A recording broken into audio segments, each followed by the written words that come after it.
iHeart, get ready. Fantasy football is here. Welcome to the Scout Fantasy Show. ScoutFantasy.com is home to the Fantasy Football World Championships and the best players in the world. Real money winners giving their secrets to help you win. Now exclusively on iHeart. This is the Scout Fantasy Show with your host, the one, the only, Dr. Roto. Everybody, it's Dr. Roto. Get out the insurance cards. Get out the copay. The office is open, my friends. Remember, once again, let's talk about some housekeeping things. I want you to go to ScoutFantasySports.com.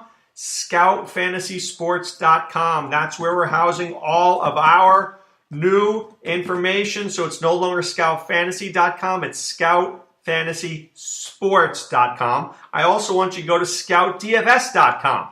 Okay? Scout DFS. You want to win in DFS? Scout Fantasy Sports. To get our content, that's where you need to go. Also, very excited to tell you that we are going to be on the Fantasy Sports Radio Network beginning Monday. Okay? If you go onto Twitter, it's at FNTSY Radio. FNTSY Radio. That's the Fantasy Sports Radio Network. Okay? So, we'll be there from 1 to 3 p.m. moving forward. And on Monday, our guest is Eric Dickerson, one of the top, certainly 10, I would even argue 5 running backs ever to play in the NFL. I mean, what a sensation. But it's so hard to think about that, right? So many great running backs. Jim Brown and Walter Payton, Barry Sanders, Emmitt Smith, Eric Dickerson, O.J. Simpson. I mean, there are a lot of great running backs, but Eric Dickerson, I mean, when you're in that conversation, that's when you know you're pretty darn good. All right, so once again, just know that we will have Eric Dickerson on at 2 p.m.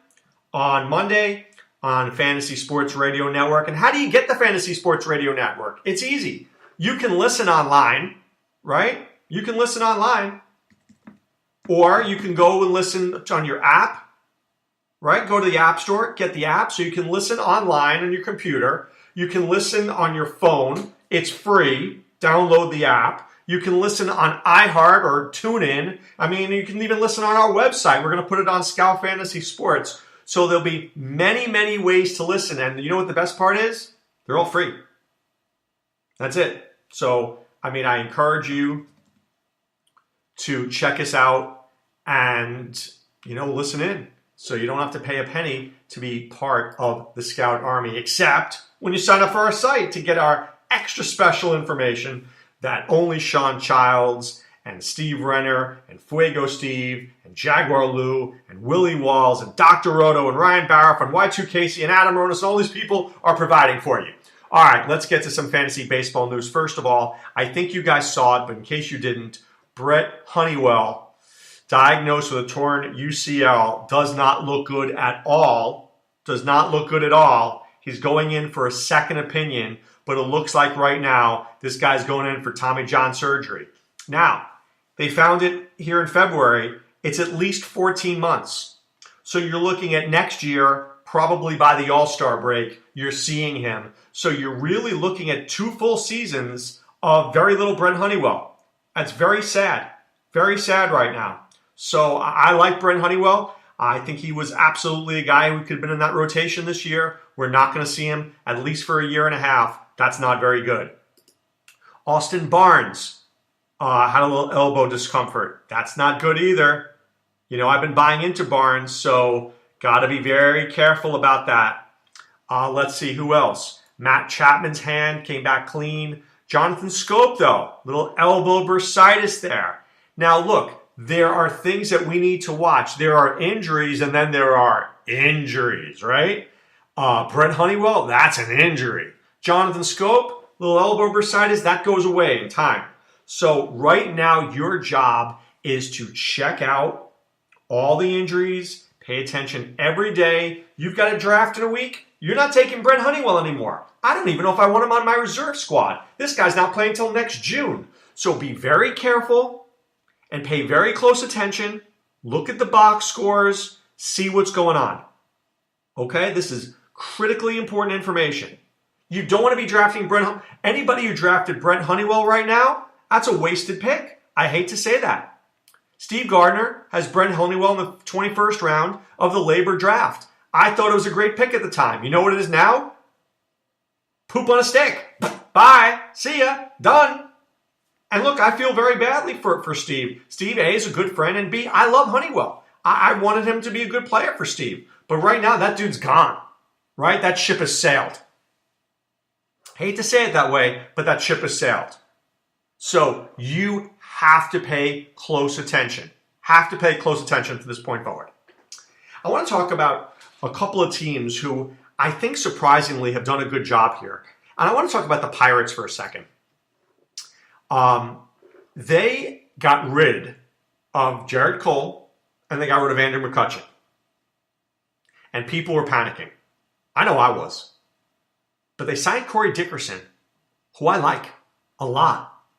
Adam Frazier, Daniel Nava, Austin Meadows.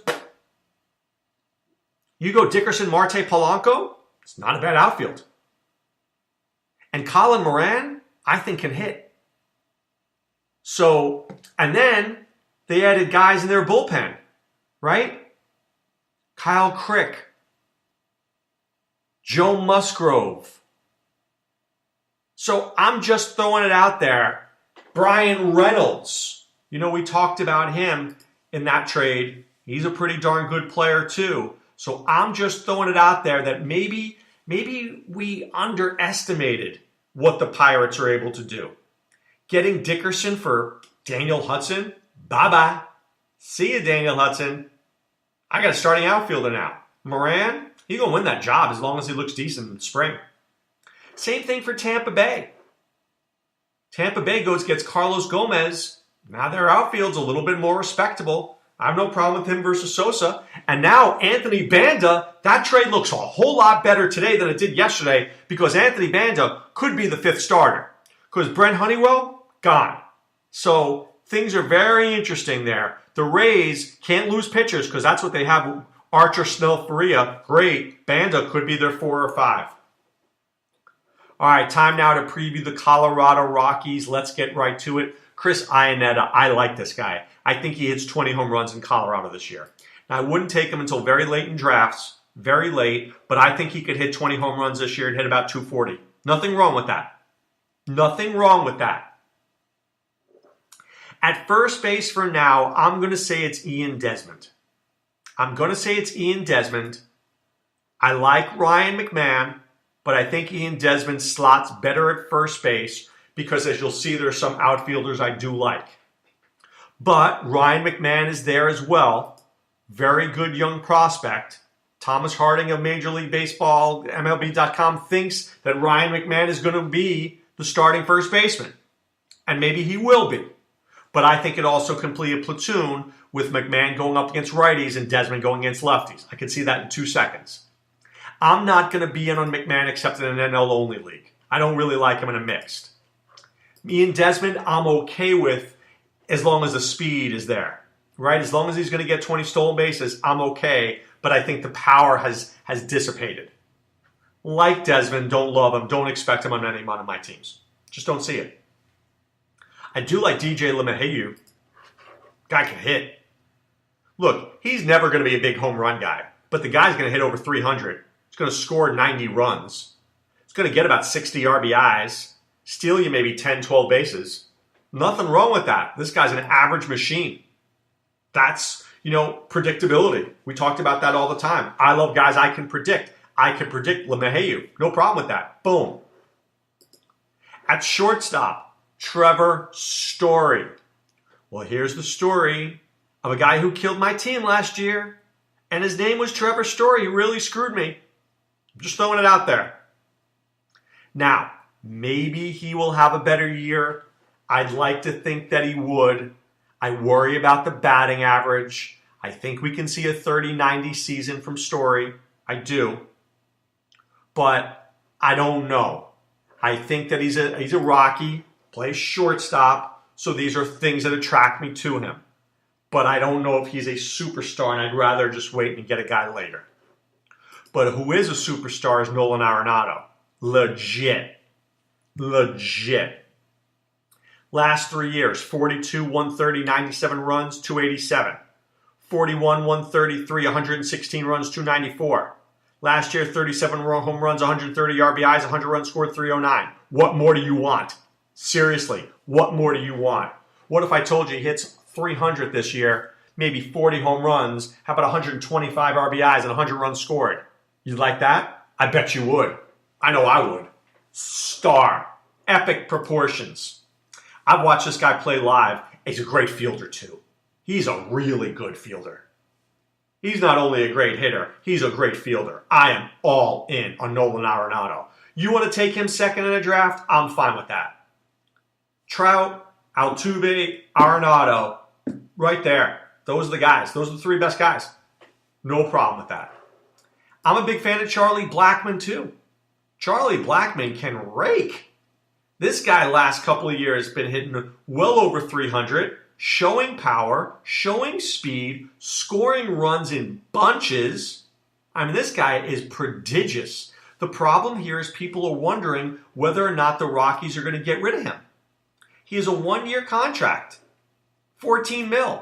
If the Rockies aren't competing and you know you're not going to spend the money to re-sign him next year, do you trade him to the Cardinals for a double A player? Maybe you do. If you do that, Charlie Blackmon's value may go down a little bit. So I like Charlie Blackmon, and I'm recommending Charlie Blackmon, but I'm also telling you be careful with Charlie Blackmon. Because if he ends up on another team, that wouldn't shock me. Is he going to be in Coors Field? I don't know. How is he going to play outside of Coors Field? I don't know. Don't know these answers. But I would say it's 50-50 that he's going to be a Rocky all season. And if I had to bet on it, I'd say that he isn't. Tell you a guy who I do like is David Dahl. This guy can hit. Last year, I kept him on my team all season. Waiting. Why? Because he's good. This guy going to go 15-15 this year. And you know what? In 2 years, he may be a superstar. This is a guy in 2 years that you're drafting in round 3 or 4. Now, right now, you're not. Right now, you're not. But I think you are in a couple of years. You're drafting him in round 3 or 4. I think Raimel Tapia is a very interesting player.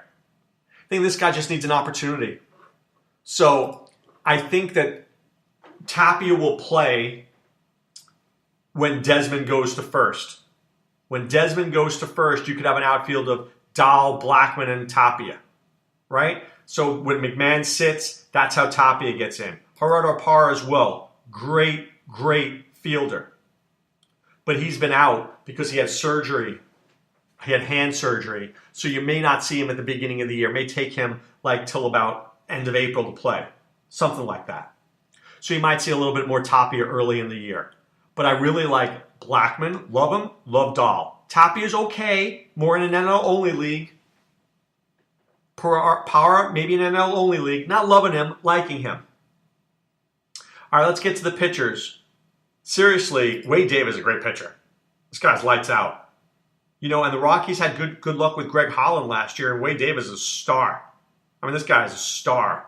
So I love him. I don't know how he's going to do in Colorado. I just know he's a great pitcher. And the funny thing is, years ago, if you remember Wade Davis, you know what? He was in the rotation of Tampa. He was terrible. 4.45 ERA back in 2011. And then they moved into the bullpen, and he couldn't miss. Couldn't miss. That's how good he was in the bullpen. For the last 4 years. Star. He's a star. I like Jake McGee a little bit too. Don't love him. I like him. He's okay. I mean, I guess if I'm looking for a guy who's going to give me holds, he'd be a good guy. Brian Shaw, Adam Ottavino, I'm okay with. Don't love him. The starting rotation is where the real problem is. I do like John Gray. I think John Gray is a really good, solid pitcher. John Gray is just a good innings-eating pitcher. But he's got to throw more innings. Only threw 110 last year, but he had 112 strikeouts and 30 walks. I like that. So the Rockies need this guy to throw 180. The problem is the rest of the rotation's a mess. Do I trust Chad Bettis? Really? No. Do I trust Tyler Anderson? Really? No. But he's definitely going to start the year. These are guys in ERAs in the 4s. Do I trust German Marquez? No. How about Antonio Senzatella? I had him on my team for like an hour last year. No. Really, the only 2 Rocky pitchers I want are John Gray and Wade Davis. After that, I don't want any of them. Why? I can't take the risk. I can't take the risk. It's too risky. They blow up 5 runs in 1 inning. My team is dead. I'm not going to do it. So I just play it safe.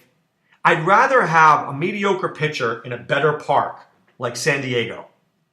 Right? Better pitchers park in San Diego than taking a Rocky. Maybe the Rockies have a good offense. Maybe they win a few games. Maybe he lets up 7 runs. Not interested. Not interested. All right, but it's time now to put away the insurance cards, put away the copay. The office is closed, my friends. First of all, I want to wish you guys a great weekend. Very excited about next week and what next week will bring. We're back on the radio, back with you. Scout Fantasy Sports, doing our thing. Right now, be a member of the Scout Army. This is an exciting time. It's fantasy baseball season. Are there better guys out there than Adam Ronis and Sean Childs? Steve Renner, Dr. Roto. It's a pretty good lineup. Pretty good lineup, guys. All right, wishing you a great weekend. Be well. Take care. Thanks for listening to the Scout Fantasy Show. There's never been a better time to join the Scout Army. Visit scoutfantasy.com. Use the promo ROTO for 2 months free. And don't forget, fantasy players, please thumbs up the podcast on the iHeart app. See you next time. Go Scouts!